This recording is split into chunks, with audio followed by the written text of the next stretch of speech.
जय श्री हरि विष्णु। नमस्कार दोस्तों, स्वागत है आपका अपना भक्ति ज्ञान 11 चैनल में। हमारे हिंदू धर्म में मार्गशीर्ष मास की पूर्णिमा तिथि बहुत ज़्यादा खास है। ये तिथि इसलिए भी खास है क्योंकि भगवान दंतात्री जयंती के रूप में भी मनाई जाती है। साथ ही इसी दिन माँ अन्नपूर्णा जयंती भी मनाई जाती है। और साल 2024 की अर्थात ये दिसंबर माह की मार्गशीर्ष माह की आखिरी पूर्णिमा जयंती भी है। इसी दिन भगवान सत्यनारायण भगवान का व्रत पूजन करके चंद्र देवता का पूजन भी किया जाता है। पूर्णिमा की तिथि चंद्रदेव को अर्पित होती है। पूर्णिमा तिथि पर सभी नदियों के जल में सभी देवी देवताओं का वास होता है। ऐसे में पवित्र नदियों के जल में स्नान करने से समस्त पापों का नाश होता है। पूर्णिमा तिथि के दिन सारे भक्त गंगा जी में स्नान करने के बाद उपवास रखते हैं और भगवान श्री हरि विष्णु और माता लक्ष्मी की पूजा आराधना करते हैं। अर्थात कहा जाता है कि पूर्णिमा की जो तिथि होती है वह भगवान श्री हरि विष्णु और माता लक्ष्मी को समर्पित है।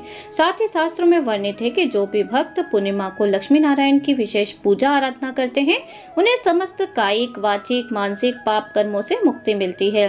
हर प्रकार की कामना पूर्ण हो जाती है क्योंकि पूर्णिमा तिथि का अर्थ होता है मन की समस्त कामनाओं को पूर्ण करने वाली तिथि।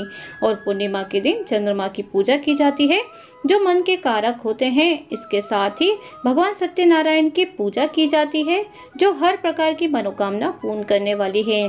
तो पूर्णिमा तिथि पर आप सब ये कार्य कर सकते हैं बिना व्रत के भी।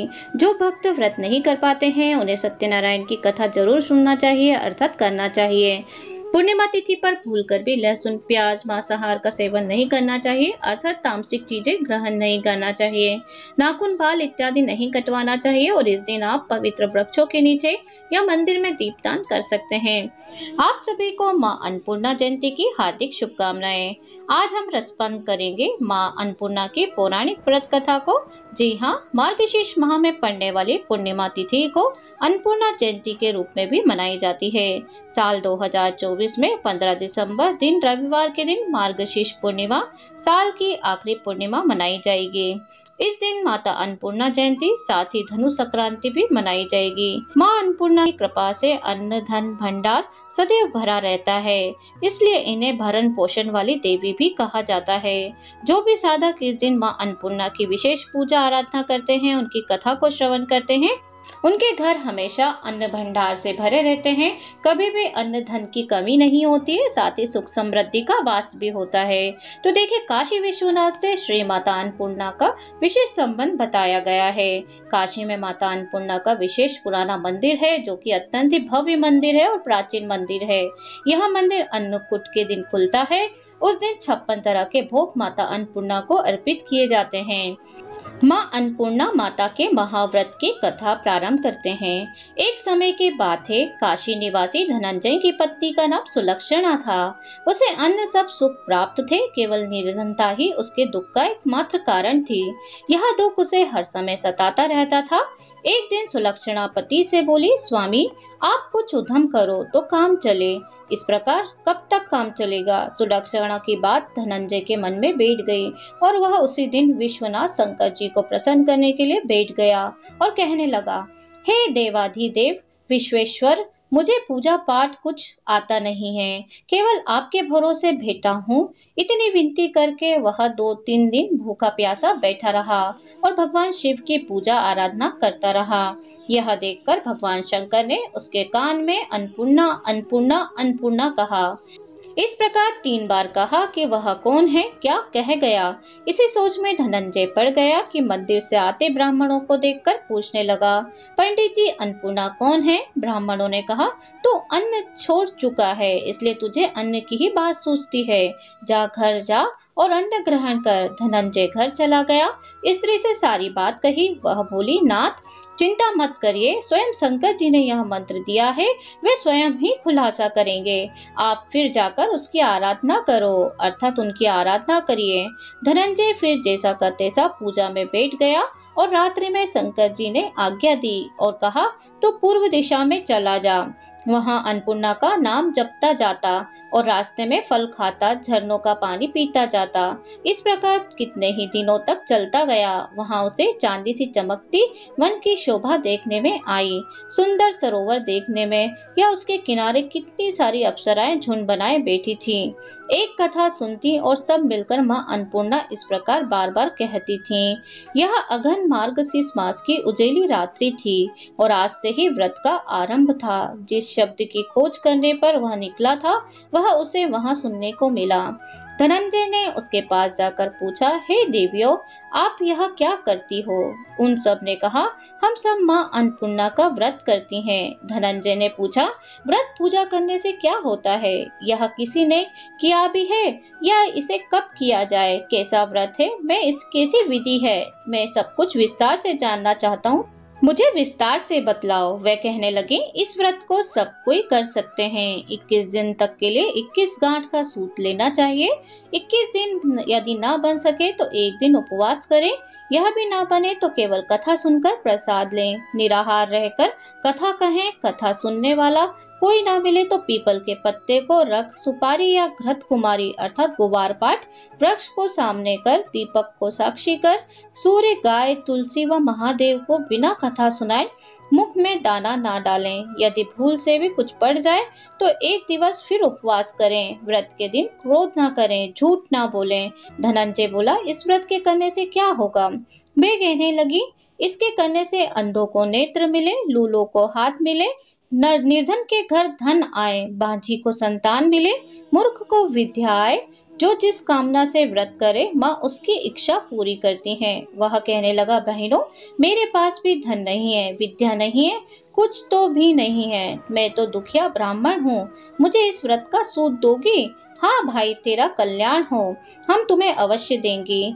ले, इस व्रत का मंगल सूत्र ले। धनंजय ने व्रत किया। व्रत पूरा हुआ तभी सरोवर में से 21 खंड की सुवर्ण सीढ़ी हीरा मोती जड़ी हुई प्रकट हुई। धनंजय जय अन्नपूर्णा कहता जाता था।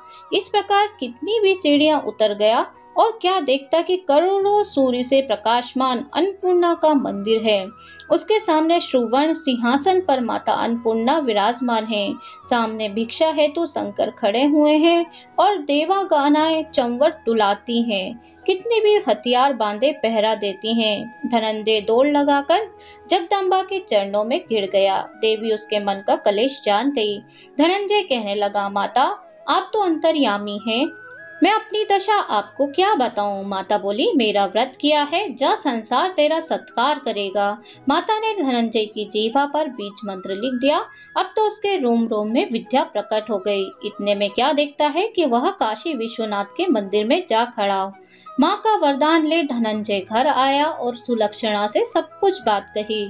माता जी की कृपा से उसके घर में संपत्ति उमड़ने लगी और छोटा सा घर बहुत बड़ा गिना जाने लगा। जैसे शहद के छत्ते में मक्खियां जमा होती हैं, उसी प्रकार अनेक सगे संबंधी आकर उसकी बड़ाई करने लगे। कहने लगे, इतना धन और इतना बड़ा घर, सुंदर संतान नहीं तो क्या, इस कमाई का कौन भोग करेगा?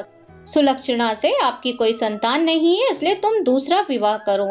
अनिच्छा होते भी धनंजय को दूसरा विवाह करना पड़ा और सती सुलक्षणा को सोच कर दुख उठाना पड़ा।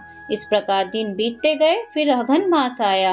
नए बंधन से बंधे पति से सुलक्षणा ने कहलाया कि हम व्रत के प्रभाव से सुखी हुए हैं, इस कारण यह व्रत छोड़ना नहीं चाहिए।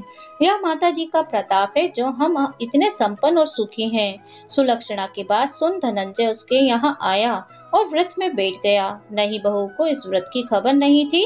वह धनंजय के आने की राह देख रही थी।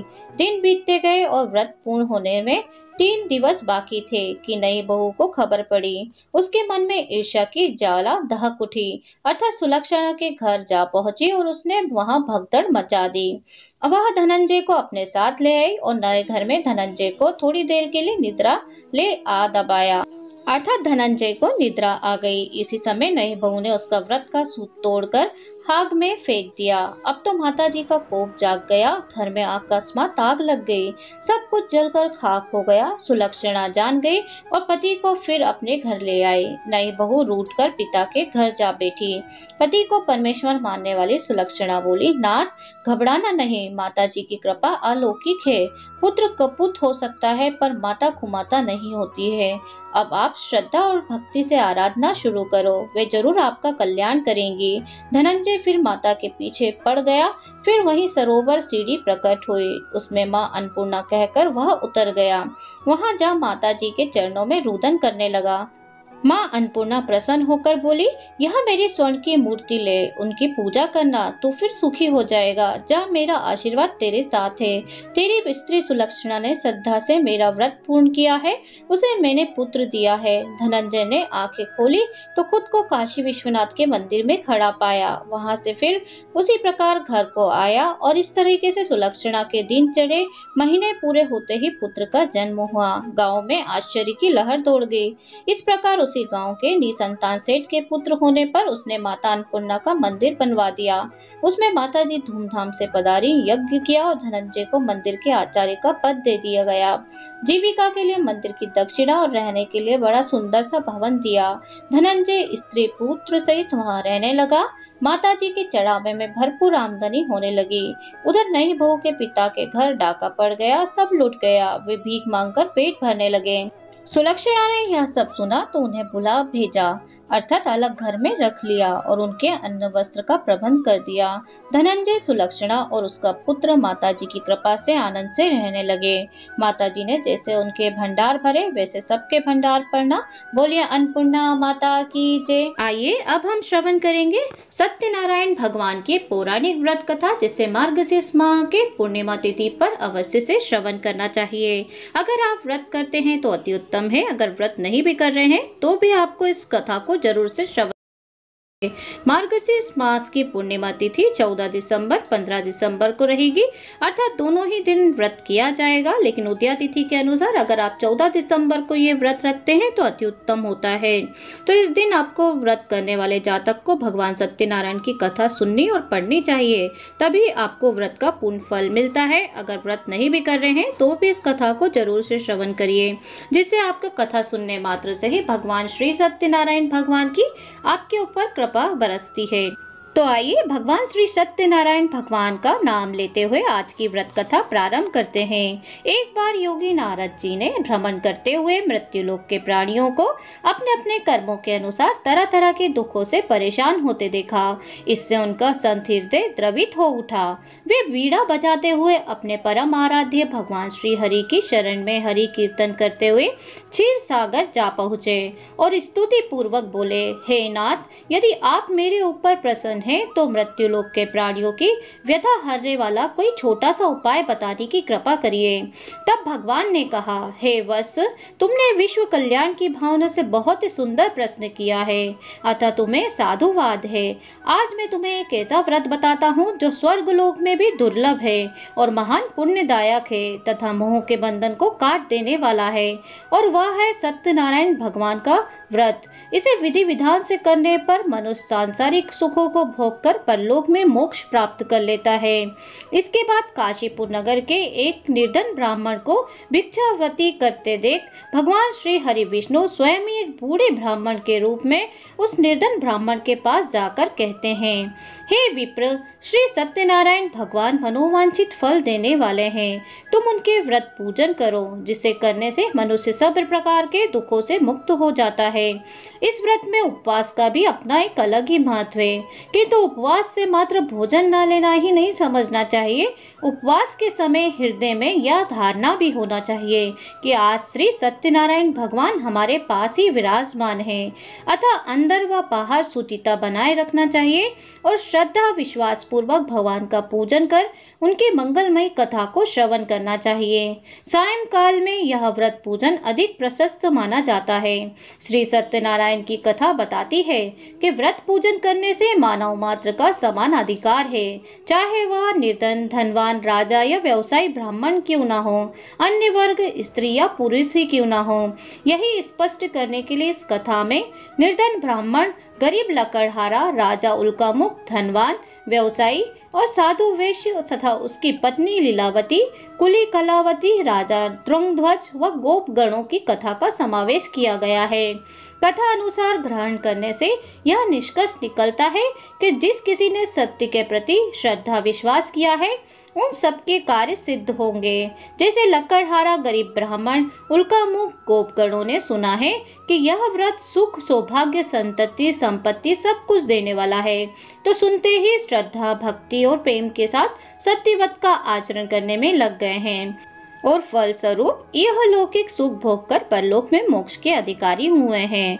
साधु वैश्य ने भी यही प्रसंग राजा उल्कामुख से विधि विधान के साथ सुना, किंतु उसका विश्वास अधूरा था, श्रद्धा में कमी थी। वह कहता था कि संतान प्राप्ति पर सत्यव्रत पूजन करूंगा। समय बीतने पर उसके घर एक सुंदर कन्या ने जन्म लिया। उसकी श्रद्धालु पत्नी ने व्रत की याद दिलाई तो उसने कहा कि कन्या के विवाह के समय करेंगे। समय आने पर कन्या का विवाह भी हो गया, किंतु उस वैश्य ने व्रत नहीं किया और वह अपने दामाद को लेकर व्यापार के लिए चला गया। उसे चोरी के आरोप में राजा चंद्रकेतु द्वारा दामाद सहित कारागार में डाल दिया गया।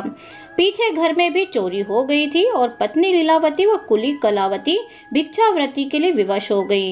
एक दिन कलावती ने किसी विप्र के घर श्री सत्यनारायण भगवान का पूजन करते हुए देखा और घर आकर माँ को बताया। तब माँ ने अगले दिन श्रद्धा से व्रत पूजन कर भगवान से पति और दामाद के शीघ्र वापस आने का वरदान मांगा। श्री हरि प्रसन्न हो गए और स्वप्न में राजा को दोनों बंदियों को छोड़ने का आदेश दिया।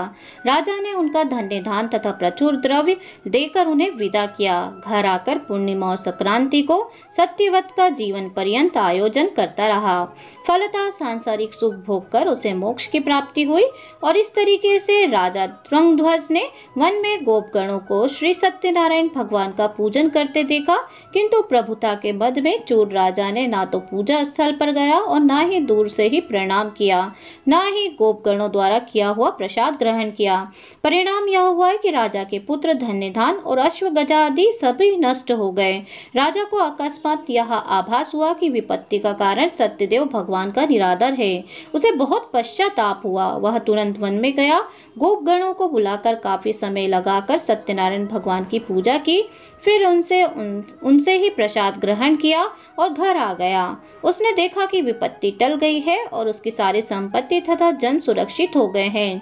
राजा प्रसन्नता से भर गया और सत्यव्रत के आचरण से निरस्त हो गया तथा अपना सर्वस्व भगवान को अर्पित कर दिया। श्री सत्यनारायण व्रत से हमें शिक्षा मिलती है कि सत्य रूप ब्रह्मा जीवात्मा रूप में हमारे अंदर विद्यमान है, अतः हम सब सत्य के रूप में स्वरूप हैं। पर माया के वश में आकर नष्ट होने वाली वस्तुओं को संग्रह करने की सोचकर संसार में मग्न हो रहे हैं। इस अज्ञान को दूर करके सत्य को स्वीकार करना और प्रभु की भक्ति करना ही मानव का धर्म है। यही सत्यनारायण व्रत और कथा का सार है। तो बोलिए सत्यनारायण भगवान की जय। इस तरीके से हमने मार्गशीर्ष मास पर सुनी जाने वाली पौराणिक व्रत कथा अर्थात सत्यनारायण भगवान की पौराणिक व्रत कथा को श्रवण किया है। तो आइए अब हम श्रवण करेंगे मार्गशीर्ष मास के पूर्णिमा तिथि पर सुनी जाने वाले गणेश जी की पौराणिक व्रत कथा। जी हाँ, अगर आप पूर्णिमा का व्रत कर रहे हैं तो आपको गणेश जी की इस पौराणिक व्रत कथा को जरूर से श्रवण करना चाहिए। एक बार पार्वती जी ने गणेश जी से पूछा कि अघन कृष्ण चतुर्थी संकटा कहलाती है, उस दिन किस गणेश जी की पूजा किस रीति से करना चाहिए। गणेश जी ने उत्तर दिया कि हे हिमालय नंदिनी, अगहन में पूर्वोक्त रीति से गजानन नामक गणेश की पूजा करना चाहिए। पूजन के बाद अर्घ देना चाहिए। दिन भर व्रत रखकर पूजन के बाद ब्राह्मण को भोजन कराकर जो तिल, चावल, चीनी और घृत का साकला बनाकर हवन कराए तो वह अपने शत्रु को वशीभूत कर सकता है। इस संबंध में एक प्राचीन इतिहास सुनाते हैं। प्राचीन काल में त्रेता युग में दशरथ नाम के एक प्रतापी राजा थे। वे राजा आखेट प्रिय थे। एक बार अनजाने में उन्होंने एक श्रवण कुमार नामक ब्राह्मण का आखेट में वध कर दिया। उस ब्राह्मण के अंधे माँ बाप ने राजा को श्राप दिया कि जिस प्रकार हम लोग पुत्र शोक में मर रहे हैं, उसी भांति तुम्हारा भी पुत्र शोक में मरण होगा। इससे राजा को बहुत चिंता हुई। उन्होंने पुत्रेष्टि यज्ञ करवाया। फलस्वरूप जगदीश्वर ने राम स्वरूप में अवतार लिया। भगवती लक्ष्मी जानकी के रूप में अवतरित हुई। पिता की आज्ञा पाकर भगवान श्री राम सीता और लक्ष्मण सहित वन को गए, जहां उन्होंने खरदूषण आदि अनेक राक्षसों व राक्षसियों का वध किया। इससे क्रोधित होकर रावण ने सीता जी का अपहरण कर लिया। सीता जी की खोज में भगवान राम ने पंचवटी का त्याग कर दिया और ऋष्यमुख पर्वत पर पहुंचकर सुग्रीव के साथ मैत्री की। तत्पश्चात सीता जी की खोज में हनुमान आदि वानर तत्पर हुए और ढूंढते ढूंढते वानरों ने गिद्धराज संपाति को देखा। वन वानरों को देखकर संपाति ने पूछा कि कौन हो, इस वन में कैसे आए हो, तुम्हें किसने भेजा है, यहाँ पर तुम्हारा आना किस प्रकार हुआ है। संपाति की बात सुनकर वानरों ने उत्तर दिया कि भगवान विष्णु के अवतार दशरथ नंदन राम जी सीता और लक्ष्मण जी के साथ दंडकवन में आए हैं। वहां पर उनकी पत्नी सीता जी का अपहरण कर लिया गया है। हे मित्र, इस बात को हम लोग नहीं जानते हैं कि सीता कहाँ है। उनकी बात सुनकर संपाति ने कहा कि तुम सब रामचंद्र के सेवक होने के नाते हमारे मित्र हो। जानकी जी का जिसने हरण किया है उस स्थान पर हम उसे मालूम कर लेंगे। और सीता जी के लिए मेरा छोटा भाई जटायु अपने प्राण गंवा चुका है। यहाँ से थोड़ी ही दूर पर समुद्र और समुद्र के उस पार पर राक्षस नगरी है। वहाँ अशोक के पेड़ के नीचे सीता जी बैठी हुई हैं और रावण द्वारा अपहृत सीता जी अभी भी मुझे दिखाई दे रही हैं। मैं आपसे सत्य कह रहा हूँ कि सभी वानरों ने हनुमान जी की अत्यंत पराक्रमशाली हैं, अतः उन्हें वहां जाना चाहिए। केवल हनुमान जी ही अपने पराक्रम से समुद्र लाग सकते हैं, अन्य कोई भी इस कार्य में समर्थ नहीं है। संपाति की बात सुनकर हनुमान जी ने पूछा कि हे संपाति, इस विशाल समुद्र को मैं किस प्रकार पार कर सकता हूँ।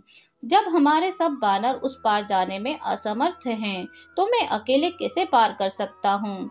हनुमान जी की बात सुनकर संपाति ने उत्तर दिया कि हे मित्र, आप संकट नाटक गणेश चतुर्थी का व्रत कीजिए। उस व्रत के प्रभाव से आप समुद्र को क्षण भर में पार कर लेंगे। संपाति के आदेश से संकट चतुर्थी के उत्तम व्रत को हनुमान जी ने किया। हे देवी, इसके प्रभाव से हनुमान जी क्षण भर में समुद्र को लाग गए। इस लोक में उसके समान सुखदायक कोई दूसरा व्रत नहीं है। श्री कृष्ण जी कहते हैं कि महाराज युधिष्ठिर, आप भी इस व्रत को कीजिए। इस व्रत के प्रभाव से आप क्षण भर में अपने शत्रुओं को जीतकर संपूर्ण राज के अधिकारी बनेंगे। और भगवान कृष्ण का वचन सुनकर युधिष्ठिर ने गणेश चतुर्थी का व्रत किया। इस व्रत के प्रभाव से वे अपने शत्रुओं को जीतकर राज्य के अधिकारी बन गए। तो इस तीसरी गणेश चतुर्थी व्रत कथा समाप्त है। तो इस तरीके से आपको मार्गशीर्ष मास की पूर्णिमा तिथि पर इस गणेश जी के पौराणिक व्रत कथा को जरूर से श्रवण करना चाहिए। केवल कथा श्रवण करने मात्र से ही आपके जीवन में सुख समृद्धि का वास होता है और सभी भगवानों का आशीर्वाद प्राप्त होता है। आज के इस वीडियो में हमने माँ अन्नपूर्णा जयंती की कहानी को श्रवण किया है, माता अन्नपूर्णा की व्रत कथा को श्रवण किया है, साथ ही पूर्णिमा पर सुनी जाने वाली पौराणिक व्रत कथा सत्यनारायण भगवान की कथा को श्रवण किया है और अंत में हमने गणेश जी की पौराणिक व्रत कथा को श्रवण किया है। उम्मीद है आपने वीडियो को पूरा श्रवण किया होगा और मार्गशीर्ष मास में पूर्णिमा तिथि अर्थात 14 दिसंबर 2024 और 15 दिसंबर 2024 दोनों ही दिन पूर्णिमा तिथि का व्रत रखा जाएगा। लेकिन उदया तिथि के अनुसार 14 दिसंबर 2024 पूर्णिमा में हमें चंद्रमा की आवश्यकता होती है, अर्थात अर्घ दिया जाता है। पूर्णिमा वाले दिन चंद्रमा की पूजा की जाती है। तो आप 14 दिसंबर 2024 की रात्रि में चंद्र अर्घ दें, उसी दिन आप व्रत करिए तो आपका व्रत अति शुभ फलदायी होगा। वैसे पूर्णिमा तिथि 15 दिसंबर 2024 अर्थात मध्याह्न दोपहर के समय तक रहेगी और इसका अंत भी दोपहर तक ही हो जाएगा। तो इस तरीके से जो मानने वाली होने वाली है पूर्णिमा तिथि वो 14 दिसंबर 2024 की होगी। तो आप 14 दिसंबर को ये व्रत कथा को जरूर से श्रवण करिए और अपने वीडियो को जरूर अपने फैमिली फ्रेंड रिश्तेदारों को शेयर कर दीजिए ताकि वो भी इस व्रत कथा को श्रवण करके मार्गशीर्ष महीने में भगवान श्री कृष्ण के साथ श्री हरि विष्णु, माता लक्ष्मी और भगवान श्री गणेश और माता पार्वती भगवान शिव का आशीर्वाद प्राप्त कर सकें। तो मार्गशीर्ष महीने की कुछ उत्तम बातें हैं जो कि मैं आपको बताने वाली हूँ। भगवान श्री कृष्ण ने कहा था कि मैं महीनों में सर्वश्रेष्ठ मार्गशीर्ष हूँ। ऐसा कहा जाता है कि इसी महीने में सतयुग की शुरुआत भी हुई है। कश्यप ऋषि ने इसी महीने में कश्मीर की रचना की थी और मार्गशीर्ष महीने की पूर्णिमा को चंद्रमा मर्गशिरा नक्षत्र में होता है, इसलिए इस महीने को मार्गशीर्ष कहा गया है। इस दिन मार्गशीर्ष महीने में मां लक्ष्मी की पूजा करने का विशेष महत्व कहा गया है। मार्गशीर्ष अमावस्या को अघन अमावस्या भी कहा जाता है और इस दिन पितृ पूजा, तिल तर्पण, पिंडदान जैसे अनुष्ठान किए जाते हैं। मार्गशीर्ष महीने में ही उत्पन्ना एकादशी और मोक्षदा एकादशी का व्रत किया जाता है। मार्गशीर्ष गुरुवार को अपने गुरु और इष्ट को ओम दामोदराय नमः कहते हुए प्रणाम करना चाहिए। तो इस तरीके से वीडियो आज की समाप्त करते हैं। जय श्री हरि।